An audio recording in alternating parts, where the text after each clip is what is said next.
కనకదుర్గమ్మ వారికి ఆంధ్రప్రదేశ్ రాష్ట్ర ప్రభుత్వం తరపున సాంప్రదాయబద్ధంగా పట్టు వస్త్రాలు సమర్పించిన ముఖ్యమంత్రి శ్రీ వైఎస్ జగన్మోహన్ రెడ్డి. శరన్నవరాత్రుల్లో భాగంగా విజయవాడ కనకదుర్గ అమ్మవారికి ప్రభుత్వం తరపున రాష్ట్ర ముఖ్యమంత్రి జగన్మోహన్ రెడ్డి పట్టు వస్త్రాలను సమర్పించారు.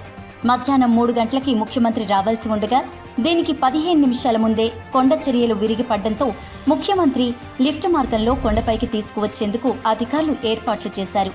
ప్రమాద ఘటనలో ప్రాణ నష్టం జరగలేదని నిర్ధారణ అయ్యాక ఘాట్ రోడ్డు మీదుగా ముఖ్యమంత్రి 5 గంటలకు దుర్గగుడికి చేరుకున్నారు. ఆలయ మర్యాదలతో ముఖ్యమంత్రికి పూర్ణ కుంభ స్వాగతం పలికారు. ముఖ్యమంత్రి జగన్మోహన్ రెడ్డి పట్టు వస్త్రాలను శిరసుపై మోస్తూ ప్రధాన ఆలయం వద్దకు వెళ్లి అమ్మవారికి సమర్పించారు. కొండ చర్యలు విరిగి పడ్డంపై ఆరా తీసిన జగన్మోహన్ రెడ్డి మళ్లీ ఇటువంటి ఘటనలు పునరావృతం కాకుండా చూడాలని అధికారులకి ఆదేశాలు జారీ చేశారు. అనంతరం 6 గంటలకు అక్కడి నుంచి తిరిగి ప్రయాణమయ్యారు.